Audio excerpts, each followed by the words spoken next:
Welcome, kindred, and thank you for respecting our traditions by announcing your presence in our domain. I am Ming Xiao, High Priestess to the people of Chinatown. Can I get you anything? Tea, perhaps? Please, kindred. There is no need to be abrupt. Very well. Despite the hostility between our people, I would expect an agent of the prince to behave civilly. Now might I offer you something? Ah, that is right. Your kind drinks solely of mortal blood, correct? No longer may you partake in the simple pleasures of the mortal realm. A shame. Most of us are also banished from the realm of the sun. Although we suffer rot instead of burning, the day's light is no more kind to our existence. Yes, we Quaijin are similar to you, kindred, in fewer ways than you might imagine. We are supernatural. That does not mean we are like yourself. We are beings returned through the second breath for a purpose. We share superficial similarities. Quaijin feed on essences that can be found in blood, yes. But as we refine our existence, rarely are we lowered to consume the bodily fluids of others. The second breath, our rebirth into the supernatural form. It is a spiritual awakening, not some lowly blood ritual meant to spread a despicable curse. No, we do not choose, but events of our lives can awaken dark spiritual energies. We are not born of the whims of another as the kindred are. The reasons are as numerous as the Quaijin themselves. Each is reborn with a purpose that they must find. Once their path is evident, they must seek to fulfill it, even if it takes eternity. On the contrary, it is another chance for us to find our place in the universe, a chance for transcendence. We are not damned, not burdened with an ancient guilt, as in the legend of your biblical progenitor. Oh no, dear kindred, you misunderstand me.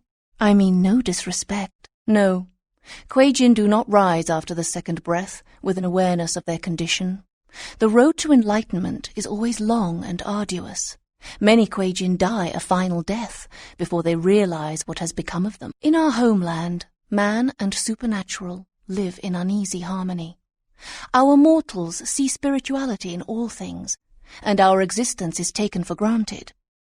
An open secret is the easiest to keep. We do, in fact. Our purpose is to seek transcendence. Interfering in mortals' lives, or their interference in Quaijin unlives, detracts from this pursuit. My purpose touches many lives. Such is my path. We Quaijin do not claim majesty over mortals as kindred do. Whether as bestial lords or shadowy puppet masters, you all delight in your superiority over naturally weaker creatures. I mean it in the most practical sense. Does the parent show the child contempt by protecting it? To help those weaker than oneself is a tenet of my order. The mortals of our domain are blessedly humble, simple, and content to avoid supernatural attention, which is more than can be said for Western stock. Were we not all human at one point? It is not obvious, kindred, that mortality is not the end. Is it then not unreasonable to think that further existences lie beyond? That we are all simply transforming? This is what we seek. Or at least as best as I can explain it to you. Indeed, I am familiar with Clan Ventru, and similarities do exist. We understand human and supernatural society more keenly than most. No, I am sorry if my words are sharp. Such are our ways. We are called the Quaijin, though you may know us as Eastern vampires. It is a grave misnomer, I can assure you. In a sense, yes. You may think of me as the Baron of Chinatown, to borrow from your coarse, Cainite language. No, we are not simply some exotic Cainite bloodline. What can I help you with? There is much kindred have to learn about our ways. Humans. What is it you would like to know? The newly arrived artifact. What of it? You must understand, kindred. Though I show you hospitality now, our two peoples are not at peace. Really? Can kindred claim any ancestral homeland on the western coast of America? I think not. New is the arrival of kindred and Quaijin alike. Who then is the invader? Things change. Alliances shift. And people are not always what they seem. Remember that, kindred. Of course.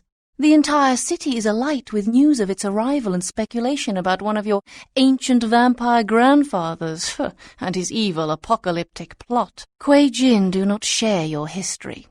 nor do we share in your false prophecies. It all serves to distract the kindred. Such a distasteful existence you live, skulking in the shadows, fighting for scraps and fearing the return of your fictitious fathers, completely oblivious to your true purpose. No, I do not. But with my help, you might find the path you were meant for. Instead, you stumble through the afterlife, a meaty remnant still clinging to the mortal rib. We seek it, of course. I have 2 of my best agents looking.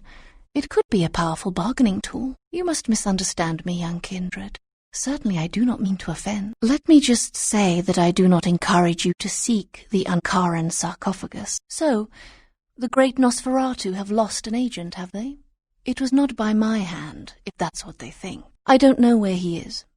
Perhaps you should speak with Wong Ho about this. Wong Ho owns the Red Dragon restaurant. He's a prominent businessman who has garnered much respect among his people. If something is amiss in Chinatown, he may know how to help you. Ah, yes, the Hengeokai. Zigena, I believe his name was. I had nearly forgotten him. He announced his presence in our domain, and I granted him permission to operate. He does not act on my behalf, however, I can assure you. I believe he said he operates an importing business and entertains clients at the Red Dragon. I grant you permission to operate in the Quaijin domain. For now. May you find your path, kindred. Welcome back, kindred. Do you seek guidance? Wong Ho, yes. I know him well. I provide spiritual guidance to all who seek it. Events make their own sense. All things fall into place according to plans larger than our own. You should know this lesson well by now, kindred. I certainly hope you succeed. The Tong strong arm many local businesses for use of their facilities. Check the back alleys. I wish you good fortune. Silver-haired man? I'm sorry, I do not know a silver-haired man. Was there something else, kindred? A most unfortunate crossing of paths. Let me assure you that my agents, the Chang brothers, speak with no diplomatic authority. I may or may not choose to speak with you, the prince, or anyone else for that matter. Speaking does not make us allies. Come now, K-Knight. I think you'll find me to be quite forthright. I expect no less in return. Greetings, K-Knight. Have your manners improved since last we spoke? There are many things in this world that I tolerate, but disrespect is not one of them. I accept your apology. It is good to see that you are beginning to learn your place. I see. You disappoint me, K-Knight. Your attitude does not bode well for our continued relationship. I recommend you think about the future of this city and return when you can be civil. You try my patience, K-Knight. This is my domain. Try to remember your place in it. Farewell. I have endured your rudeness long enough. Please see yourself to the door and do not return to this temple. I have nothing left to say to you. Leave now. Yes, I know of one. His name is Zigena. Yes? Ah, yes. I am aware that you dispatched one of our operatives. It is of little consequence. You did? Interesting. Might I inquire as to who gave you that piece of information? I applaud you, kindred. You must be a great warrior indeed. I'm sorry. I thought you were aware. Our people are at war. Do you think your elders would do any different? My dear kindred, we have never been otherwise. Farewell. Yes, I'm sure they did. I'm sorry. I'm not sure I heard you correctly. Ugh. What wretched strain of Cain's curse is this? Indeed it does, kindred. But let us speak of other things. How might I assist you? You would do well not to speak of such things, madman. The Yama kings are no child's ghost story. The 6th age has not yet come. Let us talk of something else. Greetings. Yes? What are you doing here? I no longer wish to speak with you. Yes. No. Thank you. What did you say? What? I do not know. I cannot help you with that. I am pleased. By the way, take this. I will send you an email concerning this. Be at peace, kindred. You stand amongst friends now. I am happy to be received with such warmth. It is encouraging that the tired animosity between our people has not infected your judgment. Your foes all lie vanquished, kindred. I come to help. Be at peace. Trouble is nothing but yours to give. A true friend in death is as true love, precious, rare, and sweet. Pray your senses have not gone so languid that this blessing cannot be savoured. We are in a position to help each other, yes. Is it impossible, then, that my admiration is genuine, kindred? Can friendship truly be founded on nothing? Or must there be nothing to gain in order for friendship to be true? The tongue lies limp and pasty if you're simply dead. Otherwise you would do well to savour these little graces. Your eyes are still able to take in my form and the blood still rushes hot to your skin. Must your organs die so selectively? I watch and wait for the time my path is meant to cross another. The how of it shall be more clear in a moment. No need for alarm, kindred. I come as a friend. Indeed, the Chang brothers, my greatest agents, undone by the young soldier of LaCroix, it was obvious your path was greater than I or he had anticipated. They had orders to get the sarcophagus at all costs and to let no one get in the way. It was nothing personal. They had no way of knowing who you were. It is not that I do not care. If their purpose was to make apparent to me the significance of your path, then their purpose was indeed served and they are at peace. I can harbour no ill will toward you, the victor. I am impressed, kindred. That is why I've come to reveal to you the truth, so that you may see that you are not the fist of LaCroix, but the hand that will put the final events of this war into motion. We did have an arrangement, LaCroix and I. A mutually beneficial pact to drive the lesser factions from the city. Again, kindred, I could not have guessed the significance of your path. My arrangement with your prince was too sensitive to reveal. LaCroix's zeal in recovering the Ankaran sarcophagus has been to the exclusion of many relationships, mine included. And I, like yourself, have been used by him in his desperate quest for power. LaCroix feared Alistair Grout, the Malkavian primogen, for the cursed insight of his bloodline was strong and brought him uncomfortably close to the truth about LaCroix's ambitions. LaCroix saw an opportunity to rid himself of two problems, a hardened rebel leader and a problematic primogen, in one fell stroke. And, as you can see, I was integral to his plan. LaCroix convinced me that an alliance with the Camarilla could strengthen the position of the Quaijin, and so with my help, your prince framed Nines Rodriguez for the murder of Alistair Grout. Yes, you were made to be the witness, for your political naivete put your word beyond reproach. No one would believe you devised such a story. LaCroix used you and once again turned a problem to his advantage. You need to understand that you are a liability, kindred.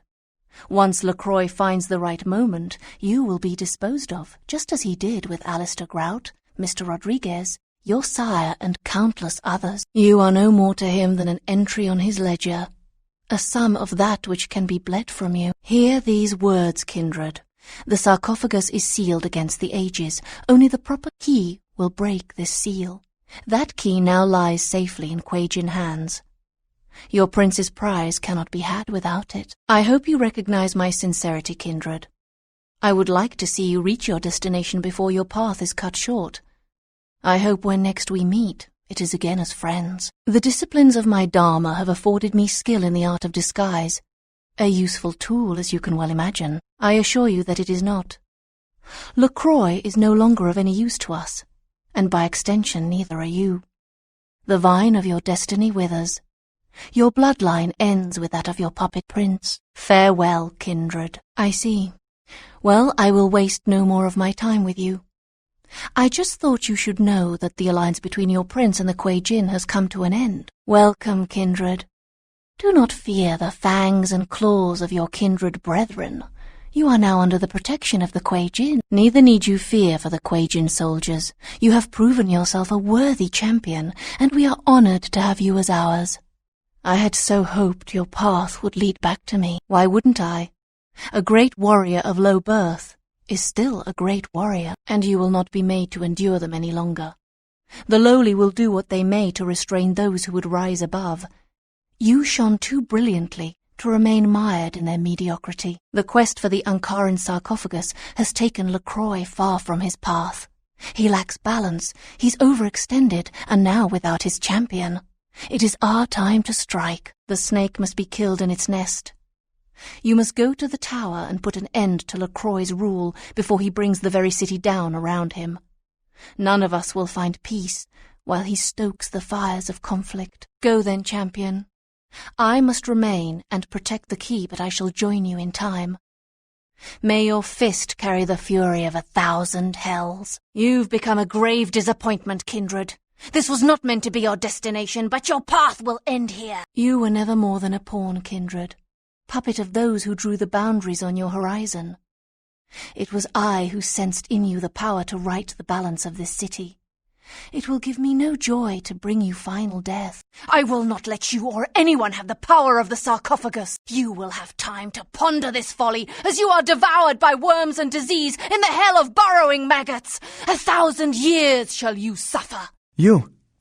What are you doing here? No, you should get out of here. This place is bad news. Pardon me. Our dealings with LaCroix have put his integrity into question. He has become careless.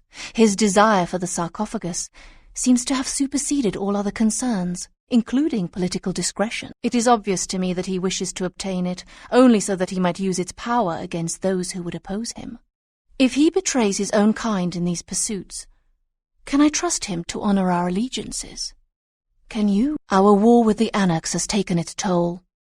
A truce with the Camarilla allowed us to marshal our remaining forces and focus on a lone enemy. Tell me something, kindred.